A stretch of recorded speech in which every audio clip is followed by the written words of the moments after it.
노다지 썰전. 오늘은 희귀 난치성 질환 치료제 개발 기업이죠. 티움바이오를 놓고 한번 제대로 이야기 나눠보겠습니다.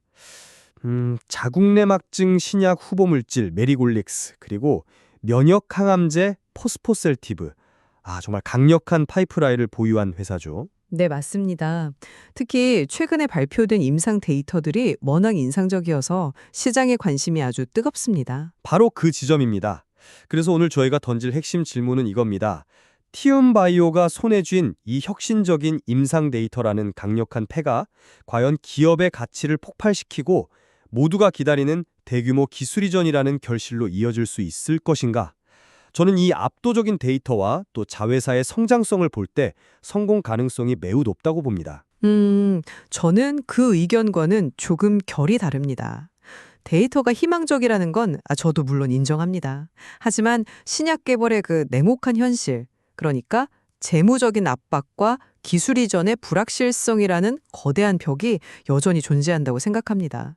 그 간극을 메우는 게 결코 쉽지만은 않을 겁니다. 저는 그 간극을 메울 열쇠가 바로 이 데이터에 있다고 봅니다. 자, 먼저 자궁내막증 치료제 메리골릭스부터 보죠. 유럽 임상 EA상에서요. 중증 월경통을 겪던 환자들의 통증 점수가 6에서 7점에서 거의 통증이 없는 수준인 0에서 1점까지 떨어졌습니다. 이건 그냥 개선됐다 수준이 아니거든요. 사실상 통증이 사라졌다고 봐야죠. 네, 그 통증 감소 효과가 아주 극적이라는 점은 저도 동의합니다. 하지만 그게 기술 이전 계약서에 바로 도장을 찍게 만드는 요인은 아니죠. 그 회사 측에서 글로벌 제약사들이랑 심도 있게 논의 중이다. 이런 이야기는 2024년 주주총회 때부터 나왔던 이야기입니다. 지금이 2026년 초인데 2년 가까이 구체적인 소식이 없다는 건 그만큼 협상이 팽팽하거나 어쩌면 난항을 겪고 있다는 신호 아닐까요? 아니요. 협상이 길어지는 건 그만큼 가치를 제대로 인정받기 위한 과정이라고 봐야죠. 메리골릭스가 왜 특별하냐면 기존 경쟁 약물들의 단점을 모두 극복했기 때문입니다. 하루에 2번 먹어야 하거나 골손실 같은 부작용 우려가 있거나 심지어 미국 FDA 승인에 실패한 약물도 있거든요. 그런데 메리골릭스는 하루 1번 복용으로 그런 문제들을 해결할 가능성을 보였으니 당연히 파트너사 입장에서는 더 꼼꼼히 들여다볼 수밖에 없는 겁니다. 이건 단순한 후발주자가 아니라 시장의 판도를 바꿀 동급 최고, 즉 베스트 인 클래스 신약 후보인 거죠. 동급 최고라.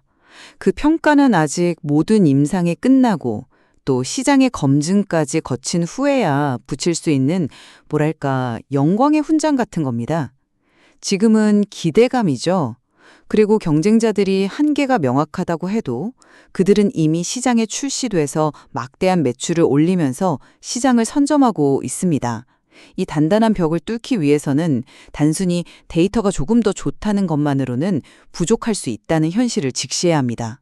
제약사들의 기술 이전 결정에는 약효 말고도 마케팅 전략, 특허 만료 시점, 포트폴리오 궁합 같은 수많은 변수가 작용하니까요.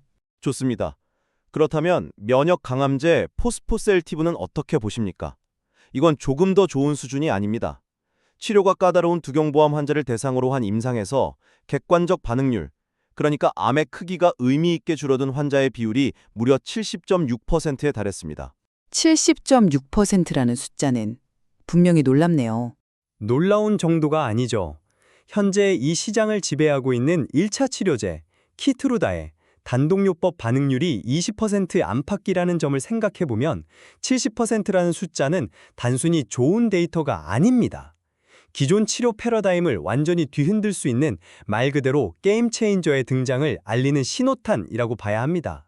이건 기존 약과 경쟁하는 게 아니라 기존 약을 대체할 가능성을 보여준 겁니다. 네, 그 지점은 저도 매우 흥미롭게 보고 있습니다. 하지만 다른 측면도 함께 봐야 합니다. 담도암 2차 치료제로 진행한 임상에서는 반응률이 17.4%로 나왔습니다. 물론 기존 치료법보다는 개선된 수치지만 두경부암에서 보여준 그 압도적인 결과와는 분명히 차이가 있죠.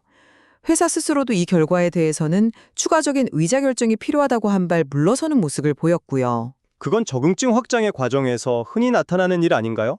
하나의 암에서 압도적인 효과를 보였다는 사실 자체가 중요한 거죠. 중요하죠.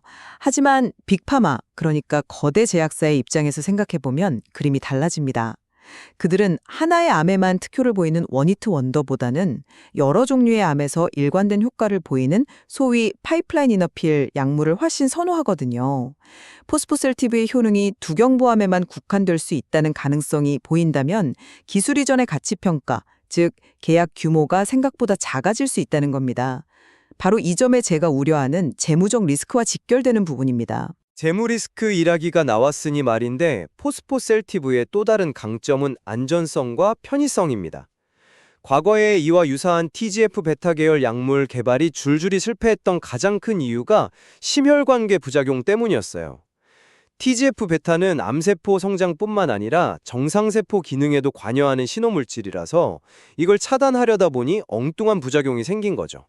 그런데 포스포셀티브는 임상에서 그런 치명적인 부작용이 발견되지 않았습니다.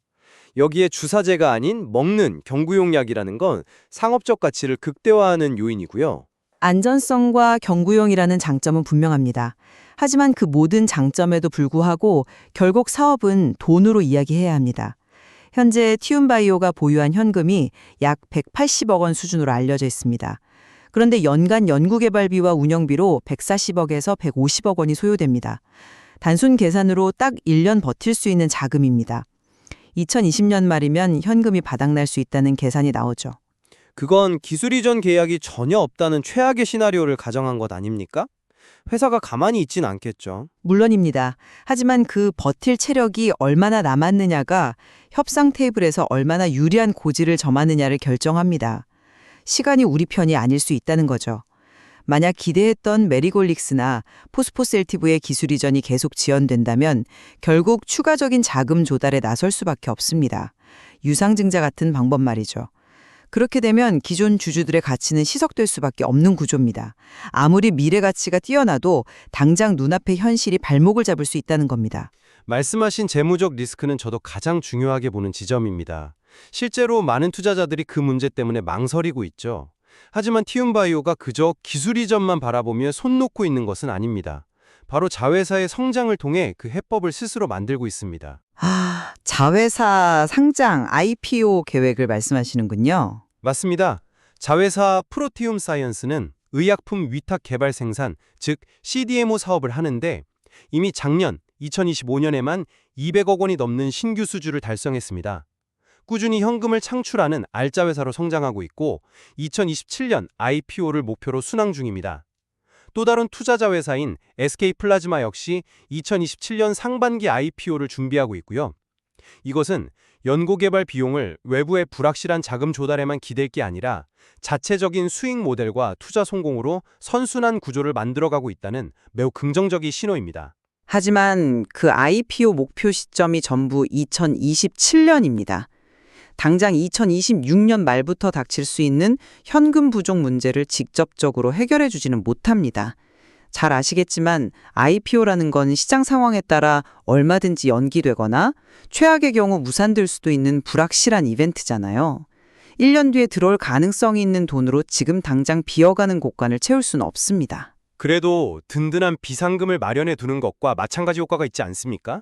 협상에서 조급해하지 않을 수 있는 버팀목이 되어줄 수 있죠. 저는 오히려 그 반대라고 봅니다. 결국 핵심은 근시일 내에 성사되어야 할 기술 이전입니다. 이 가장 중요한 현금 창출원이 계속 막혀 있다면 자회사의 미래 가치가 현재의 재무 리스크를 방어해 주기엔 역부족일 수 있습니다. 과거의 회사 측에서 기업의 본질 가치가 주가에 반영되지 않고 소외받고 있다고 언급한 적이 있는데 저는 이 말이 좀 역설적으로 들립니다. 시장 참여자들이 우리가 지금 논의하고 있는 이 재무적 리스크와 기술 이전 지연 가능성을 회사 측의 기대보다 훨씬 더 심각하게 평가하고 있다는 증거일 수 있으니까요. 시장의 평가는 언제나 보수적일 수밖에 없죠. 하지만 가치의 본질은 결국 데이터에서 나옵니다. 메리콜릭스는 중국에서 보조생식술 적응층으로도 임상을 진행하며 가치를 계속 확장하고 있고요. 포스포셀티브는 국내 조건부 허가와 미국 FDA의 혁신 치료제 지정을 동시에 추진하면서 상업화 속도를 높이려 하고 있습니다. 이런 구체적인 움직임들이야말로 회사가 가진 자신감의 표현이라고 생각합니다. 그 자신감이 결과로 증명되기 전까지는 그저 희망일 뿐입니다. 신약 개발의 역사에서 고무적인 초기 데이터를 가지고도 마지막 허가 문턱을 넘지 못하거나 어렵게 출시하고도 상업적으로 실패한 사례는 너무나도 많습니다. 희망과 현실 사이의 그 묘묘한 균형점을 냉정하게 봐야 할 때입니다. 정리해보겠습니다. 저는 티움바이오가 메리골릭스와 포스퍼셀티브라는 경쟁 약물 대비 우월성이 명확히 기대되는 확실한 임상 데이터를 가진 자산을 보유하고 있다고 봅니다. 여기에 프로테움 사이언스 같은 자회사의 견조한 성장이 더해져 재무적 안정성을 키워가고 있고요. 글로벌 바이오텍으로 도약할 잠재력은 충분합니다. 시장이 애타게 기다리는 대규모 기술 이전이라는 마지막 퍼즐 조각만 맞춰진다면 기업 가치는 지금과는 비교할 수 없을 정도로 재평가될 것이라 확신합니다. 저는 임상적인 초기 데이터에도 불구하고 신약 개발의 마지막이자 가장 높은 허들인 기술 이전과 상업화, 그리고 당장 눈앞에 닥친 재무적 현실이라는 벽이 여전히 존재한다고 생각합니다. 약속된 기술 이전 계약이 공식적으로 발표되기 전까지는 이 모든 불확실성이 회사의 발목을 잡을 가능성이 여전히 큽니다.